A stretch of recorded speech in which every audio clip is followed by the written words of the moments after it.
Okay, sini aku ada sebiji mesin basuh Shark 9 kilo, model dia ESX 905. Masalah dia bila kita tekan power dia keluar E2.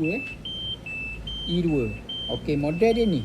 Okey, ni masalah nanti aku tunjuk. Kita off color dulu. Okey, ni barang yang masuk. Barang ni. Water level sensor dia. Okay, aku try tukar barang ni. Dulu kita tengok macam mana hasil dia. Okey, masuk. Okey. On balik, power. Kita tekan air masuk terus Okey.